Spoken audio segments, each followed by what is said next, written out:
Beautification of communication, the Communification Podcast. Why are you talking to her, and why are you liking that picture, and who are you following?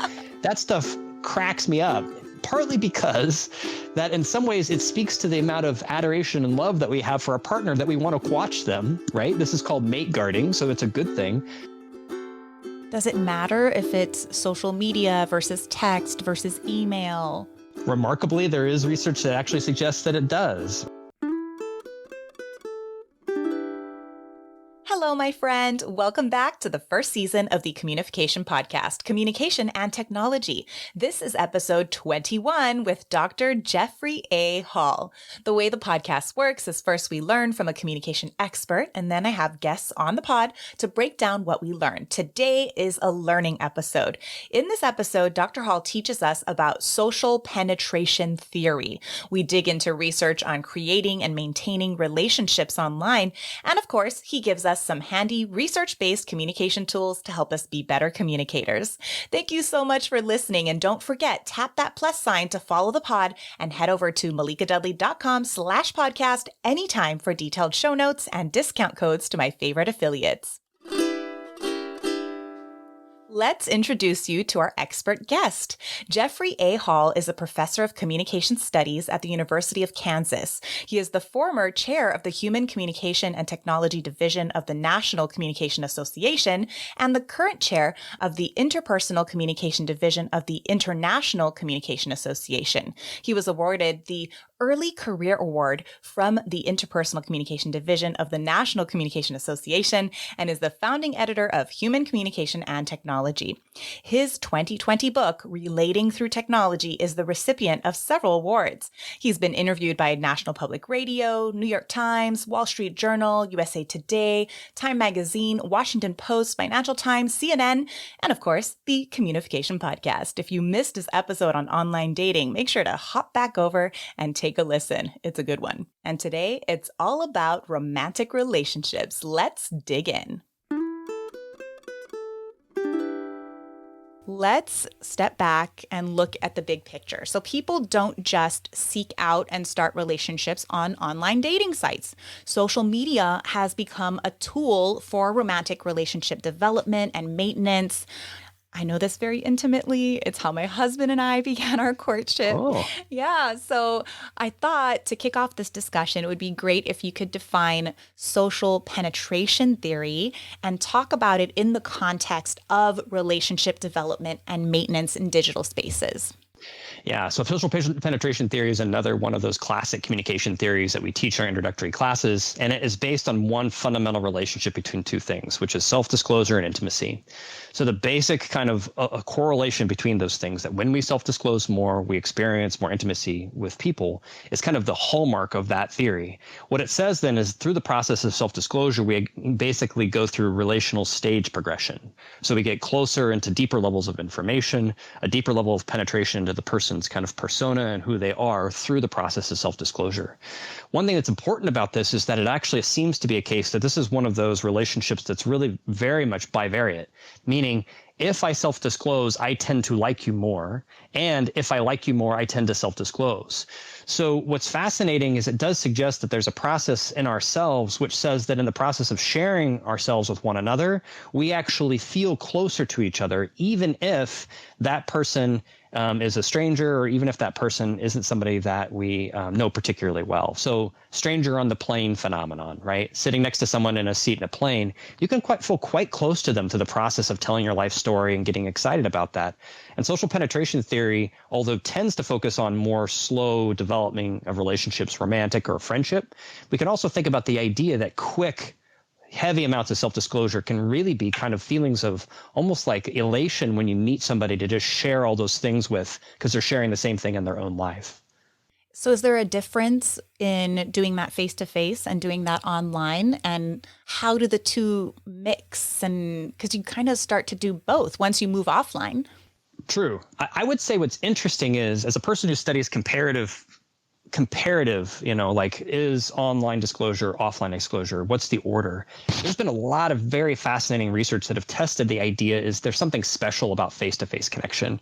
And remarkably, there appears that there is something really specific about it that has not yet been replicated in studies that have used video chat or texting or otherwise. It seems to be the case that face-to-face communication moves more quickly through, feeling close and intimate, connected, enjoying and liking another person. Then something like video chat, which you would think is almost a simulation of it. So it's not just the number of words exchanged, because video chat should be enough for that. It's not just getting kind of vocalic signals or kinesic symbols through people's facial expressions or through their body language. There's something specific about a face-to-face interaction that seems to build people's relationships more closely. That said, it does seem to be also the case that in online media, people can reach levels of closeness and development. It takes more time. So people have to be more patient. They have to be more willing to write longer compositions of, I know people don't usually use email anymore, but go back and forth through text. But sometimes there is a value to really engaging in self-disclosive processes, whether it's online or offline. Does it matter if it's social media versus text versus email? Remarkably, there is research that actually suggests that it does, right? Huh. So the directed forms of communication, texting, one-to-one texting, suggests that it has a faster relationship development. Social media, which tends to if it's not directed, so if it's not a DM, it's not a snap, but it tends to be broadcast, then it tends to be very slow relationship development. Now, that doesn't mean that people don't develop a strong impression of someone online. In fact, people actually can develop an accurate and strong impression of someone looking at their social media profile or their online dating profile for that matter. So the idea here is that we do have an impression of another person, but the development of a relationship is something different. Because where I stand, relationship development is something that requires kind of a two-way dyadic kind of process.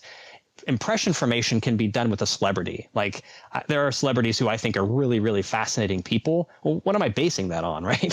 What I see them in movies or musicians who I love, that's based on almost nothing. I don't know if they would like me. So that's the difference between getting a perception of somebody through their social media profile versus getting the dyadic impression. Right, because you need the communication. It needs to be two-way. So maybe it's that asynchronous, how asynchronous is it on that scale where text feels a little bit more immediate? Granted, people can say oh, I didn't see your text, whatever, but that feels way more immediate than an email or even a social media DM or message. Right. So synchrony is one of the facets of communication that does seem to propel speed of development. But I would say there's still limits to that, so that surprisingly, even things like video chat aren't sufficient. So you kind of do see a step down process where face-to-face telephone calls, which is a big one, video chat somewhere in between there, texting, DM or social media contact, and then things which are very sort of publicly displayed or in terms of relationship development mechanisms. You are just so interesting, Dr. Hall. I think you're flattering me. You're flattering me. So. Oh my goodness. Okay, so what are some negative and positive impacts to communication within a romantic relationship? So when it comes to the development and the maintenance of that relationship using those online tools. So there's a lot of wonderful work out there. And I want to, there's a wonderful colleagues that we have in communication that are focusing on these issues. I think of Jesse Fox from OSU, who's doing some really cool stuff. I think of there are people who do things like electronic surveillance, which tends to have kind of a more negative connotation that has to do with issues of watching your partner. And so there's a lot of wonderful work being done on this. I would say, interestingly, that I'm not totally convinced that there is a clear positive or negative. I would say that what's interesting is all of them are mixed. None of them are pure positive and none of them are pure negative. And this is why. First thing is, for all relationships except for long distance romantic relationships, you have the privilege, the benefit of seeing your partner face to face. As a consequence, ambiguities, idiosyncratic jokes, kind of things that are very personalized or otherwise can be brought through in your online channel because of your face-to-face connection. You can make a joke about something that happened to you earlier in the day. You can clarify a conflict. And romantic couples talk about the process that when they start to have conflict bubble up through media, they know quickly to move to a channel that is able to handle that conflict. They can speedily sort of adapt. So I think that the evidence generally suggests that when you have the privilege of face-to-face contact, all of those other mediated forms of communication are really ancillary. They may be complementary. Oftentimes there are some benefits to keeping in touch during the day and sending sweet messages and memes that you know a person would love. But that's an extension of your kind of love and affection to the person through another channel. And as a researcher, it just explains less variance in the overall phenomena than does face-to-face. However, there are really key things that are different. So the ones that I mentioned before, I think are kind of fascinating. One is about things about public couple presentation on online spaces.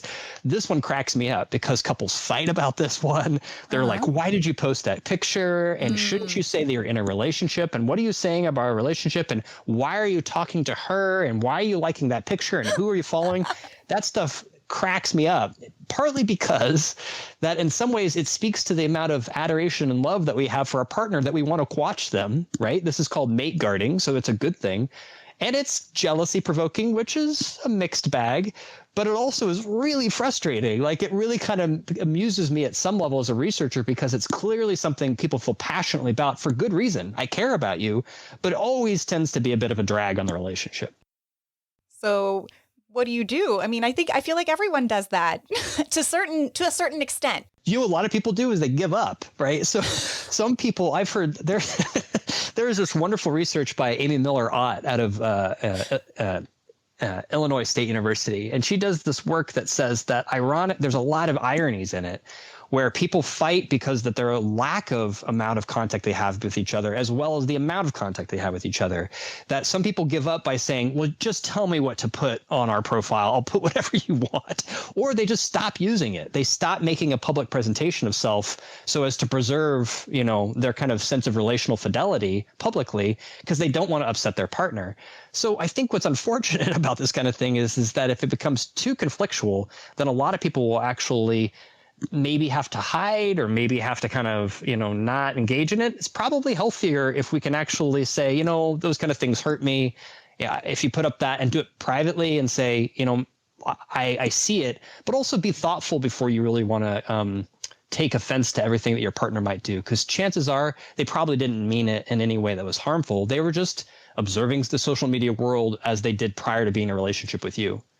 Yes. Well, you study flirting. So I do. How is flirting different in online and offline spaces? So flirting in offline spaces is so much more likely to be ephemeral. Just a moment, just a tiny little hint, eye contact that lasts just a little bit longer, a second glance, what we call actually, there are these little kind of micro expressions that people conceal after they express them. So things around smiling and laughter and almost even showing kind of faces which are more sort of coy. People are very conscious to show them, but they're also quickly mask them. So there's all of these wonderful, tiny, very in the moment ephemeral things that happen in flirting in person. Online flirting has to be kind of bald on record, as they say in the argumentation and persuasion literature. You have to be really pretty clear. Now, you can use emoji, you can use memes, you can use jokes to kind of convey sort of that, but those are also similar to offline. Offline verbal wordplay, making jokes, being creative or clever are also ways that you can be flirtatious offline. But I think what's fascinating is that there's so much missing when we engage with people online, in part because we work so hard to conceal it offline. What do you mean by that we work so hard to conceal it offline? Very few people are comfortable showing how interested they are in another person when they first meet them, right? They're careful. And the reason is they could get hurt. They could be embarrassed. They could think that they're really being charming and whatever, and the other person's not into them. The other person is already in a relationship, as I mentioned before. It could be really opportunities to feel embarrassed or to feel that your self-presentation is being challenged, right? As a consequence, people are careful when they flirt, when they're offline, in ways that tend to allow for a lot of kind of nuance. Now, again, there are exceptions to this. In environments in which that people are drinking, in the environments which are kind of promoting a more hookup culture, where men are kind of given license to be the aggressor because those sorts of places are places where men behave in those ways. College. college broadly, all of that, the flirting tends to be much more intense and much more like aggressive. But in the research that I've done, what I find is actually it's hard to detect flirting. One of the studies that I published that I was really proud of is we found that people were almost 80 or to 85% accurate to know when someone was not flirting with them. Like they knew it, right? You're not interested in me. I get that. But they were less than 30% accurate of detecting flirting when it was happening. They missed it more often than they saw it. And so what that means is that flirting is hard to detect. Online flirting, by contrast, you can go back and look at the message again on your mobile and be like, what do they mean by that? But at least you have a record. Right. Oh, wow. We could do a whole podcast just on that. Absolutely. But we're wrapping it up. I can't keep you forever. So why don't we end with your research-based communication tools so that listeners can communicate better when it comes to developing and maintaining their relationships online? Absolutely. One of the things that I finished off my book Relating Through Technology with is something I worked very hard on, is to convey a message that I thought could kind of culminate all or bring together all the research that I had done in that book. And in that last chapter, I talk about how important it is to live intentionally when it comes to making time for people. We are in an environment which is going to pull us away from one another. And during the COVID pandemic, it was awful. So many people experienced loneliness and depression and isolation. And we relied so much more on our mobile tools to connect. But mobile tools to connect and social media tools to connect require you to be very thoughtful and intentional about making time for one another, because those kind of things are not built for the purpose of connecting us to each other. They're built to distract us. They're built to have our eyes on a page or on some sort of program. And I want to say to your listeners something that's very important to me, is that these relationships that you develop, particularly if you're a young adult, particularly if a person in college or right after college, that the importance of developing long-term friendships with people and keeping in touch with them is so critical. And those friends, if you keep in touch with them, you make those phone calls, you schedule those video chats, you visit them face to face, you find times to have coffee, you make lunch appointments, you keep doing it. This is what really importantly matters for your well-being your whole life. Our lives are improved when we are acting in communication with one another, and mobile and social media are only a tool to get there. And if we do not use those things in an intentional fashion, they will simply be a time suck that is for the sake of basically making more money for Meta or Mark Zuckerberg or who else is going to come along. Oh, that gave me chicken skin. I absolutely agree. And it's such an important lesson for all of us. And to be reminded of it, because we might actually be aware of it, but it's so easy to just fall back into the scroll. And we all do. And I would point out that, it's true for parents with kids. It's true for working adults who have to commute long distances. It's true for young adults who are moving city to city to follow their dreams and their passion. It's true for college students who are, going through COVID in the last couple of years. It's true for all of us. So I'm not certainly trying to cast any stones. I'm only trying to say we are all in the human condition right now where the mobile and the technological devices we have make it possible. But I worry we're not intentional enough about making sure it is actually happening. We're so excited to have you on the show to share your expertise with us. I will put the links to the researchers' Google Scholar pages so that anyone that's interested in pursuing this more and reading up more, that you can do that. I'm sure the listeners feel like they've learned a lot, just like I have. So thank you so much. Oh, it's a pleasure. This episode was just fun. Who doesn't like to talk about romantic relationships? The ups, the downs, and all the crazy things that can happen. I'm really looking forward to the reaction episode for this one. It's not yet recorded, so there's no tease, but you might be getting a sneak peek into my personal relationship. Make sure you're following the pod so you don't miss it. For anyone who wants additional resources, on my website, malikadudley.com, this episode is transcribed and summarized. Links to research, you can sign up for my newsletter, and details on our giveaways. That's all in the show notes. As always, the podcast is available for free wherever you like to listen to your podcasts. If you enjoy it, please tell someone about it. Talk about the things you learned. Have deep conversations. That's what I hope the pod does for you, that it might be a catalyst for growth, connection, and improving our communication. Thank you to Communication Podcast listener Jackie Safranca for her review of the podcast. My daughter Vaipuna is here to read what she wrote. I've listened to a few of your podcasts. Great job. I'm all ears when I'm in the kids' pickup line. Mahalo. And to you, thank you for listening. I hope you enjoyed the podcast. Welcome to the Ohana. Beautification of communication. The Communification Podcast. Again.